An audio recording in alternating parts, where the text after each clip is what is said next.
대한민국의 혼란은 모두 최상목 전 권한대행 그리고 한덕수 현 대통령 권한대행으로부터 시작된 것입니다. 대한민국의 최고 규범 헌법은 모든 국민이 지켜야 하고 그 중에서도 헌정 질서 수호 책임이 있는 공직자, 그 중에서도 최고위직 공직자인 대통령 권한대행이 가장 우선적으로 지켜야 될 책무입니다. 대통령이 취임 선서를 할 때도 헌법을 준수하고 라는 것이 가장 먼저 나옵니다. 헌법을 준수하지 않으면 헌법 질서가 파괴되면 대한민국 공동체가 파괴됩니다. 헌법 위반은 매우 중차대한 사안입니다. 단순한 형법 위반, 부정부패와는 차원을 달리합니다. 일각에서 윤석열 복귀 프로젝트가 진행 중이다라고 얘기합니다. 저도 그런 주장에 공감 가는 바가 많습니다. 21세기 대한민국에서 군대를 동원해서 행정, 입법, 사법을 다 통제하겠다라는 이 군정을 하겠다는 이 참 상상하기 어려운 일이 실제로 벌어졌습니다. 이것은 대한민국의 헌법 질서를 통째로 파괴하는 행위가 분명합니다. 우리가 제주 4.3 사건이나 또는 광주 5.18 상황을 굳이 상기하지 않더라도 다시 윤석열이 복귀하는 것은 곧 제2의 계엄을 의미하는 것일 테고 우리 국민들은 저항할 것이고 충돌은 피할 수 없을 것입니다. 그럴 때 생겨날 수 있는 엄청난 혼란과 희생을 생각해 보십시오.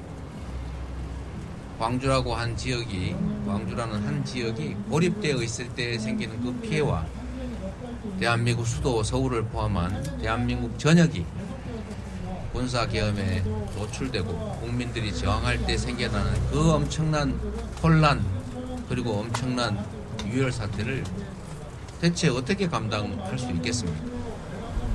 경제는 다음 문제입니다.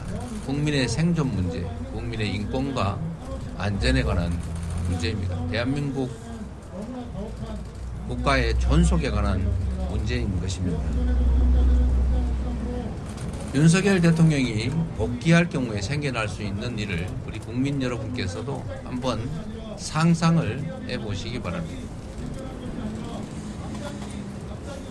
헌법재판소는 그리고 헌법재판관님 여러분들은 지금의 이 상황이 얼마나 중차대한 상황인지를 모를 리 없습니다. 그리고 본인들에게 주어진 헌법상의 책무, 역사적 책무, 국민이 부여한 책무를 잊지 마시기 바랍니다. 말씀드린 것처럼 지금의 이 혼란의 원인은 모두 한덕수, 최상목으로부터 시작됐습니다.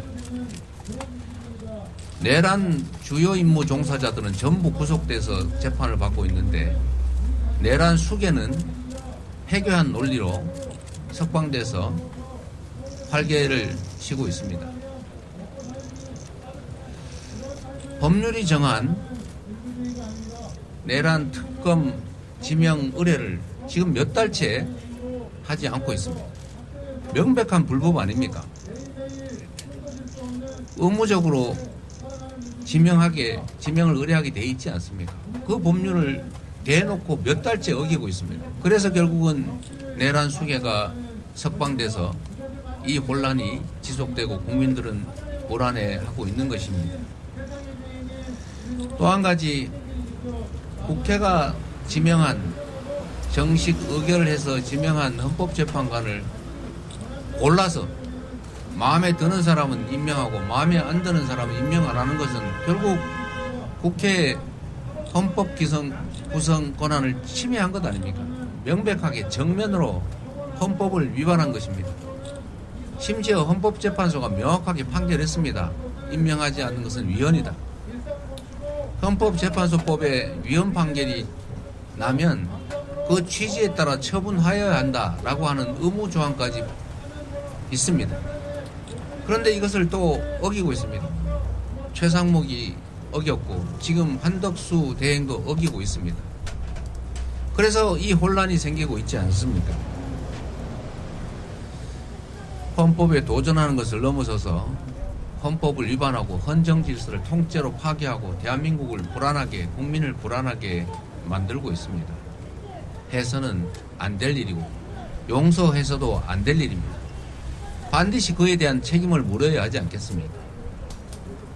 이런 중대한 헌법 위반 행위에 대해서 책임을 묻지 않는다면, 이 상태를 계속 방치한다면 앞으로 누가 법률을, 규범을 지키겠습니까? 헌법재판소도 이런 상황에서 할 수 있는 헌법이 부여한 권한을 행사해야 합니다.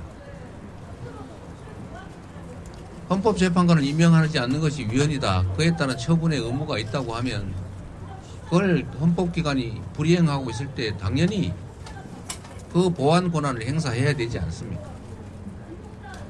헌법재판소의 신속한 결단을 다시 한번 부탁드립니다. 개인이나 집단, 세력의 이해관계가 아니라 국민과 국가 그리고 역사를 생각해 주시기를 부탁드립니다. 산청 산불 발생 열흘 만에 주불이 모두 진화되었다고 합니다. 사상자가 75명, 이재민 2,100여 명의 엄청난 규모의 살림이 불에 탔습니다. 고인이 되신 분들의 명복을 빕니다. 그리고 피해 이재민들의 위로의 말씀을 전합니다. 일상의 회복을 위해서 우리 더불어민주당도 최선을 다하겠습니다.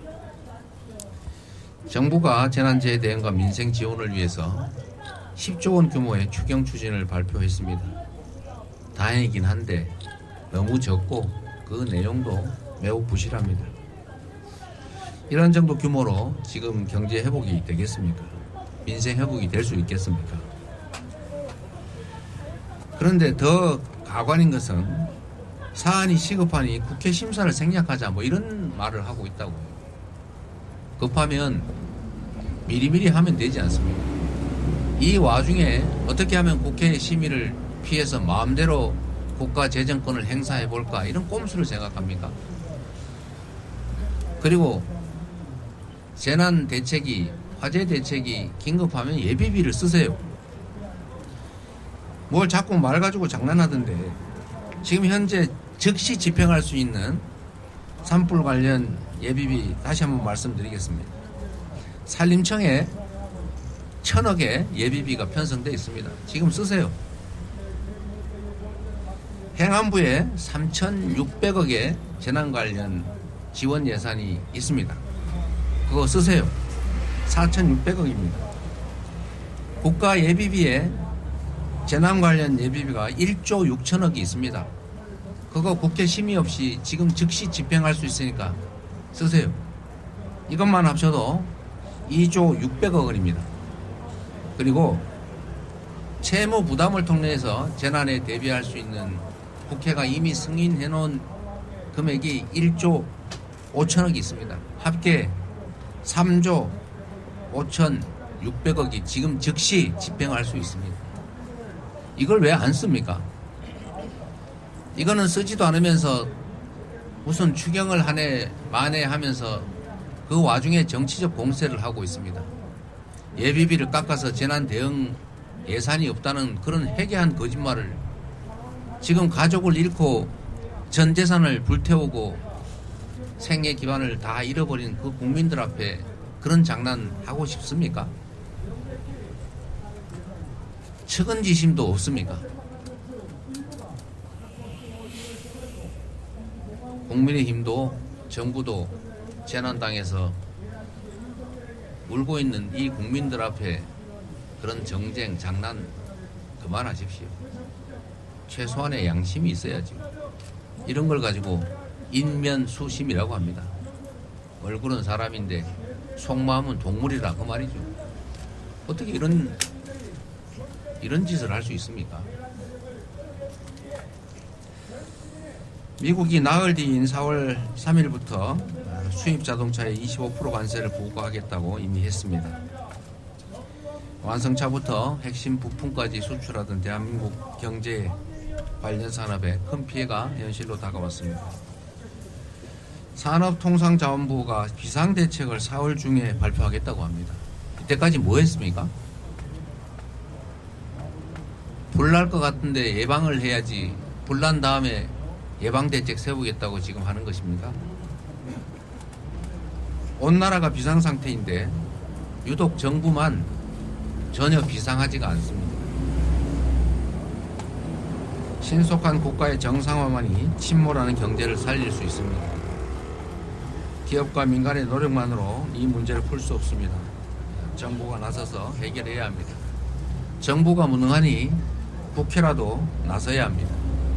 그래서 우리 민주당이 국회에 통상특별위원회를 설치해서 의원 외교라도 하자라고 지금 몇 달째 요구하는데 국민의힘은 왜 이런 것조차 반대합니까? 민주당이 참여하는 게 마음에 들지 않으면 그냥 국민의힘하고 민주당 빼고라도 통상특위 만들어서 통상외교 하십시오. 대체 나라의 살림을 책임진다는 국민의힘이 정치 집단이 이럴 수가 있습니까? 고통받는 국민의 신음소리가 들리지 않습니까? 망해가는 나라가 보이지 않습니까? 오로지 내가 어떻게 하면 권력을 가질까 그 생각밖에 없습니까? 그래서는 안 됩니다. 최소한 할 일을 합시다. 할 일 열심히 하면 국민들이 지지해 주지 않겠습니까? 그래야 국민의힘도 국민의 지지를 회복해서 살 길이 열리지 않겠습니까?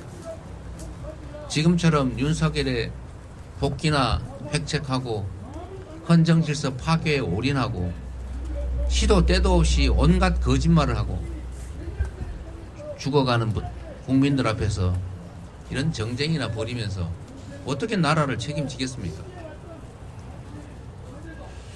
비상한 상황에 국민의힘 정부 비상한 대책을 함께 세우고 모두가 사는 길을 찾아 나갑시다.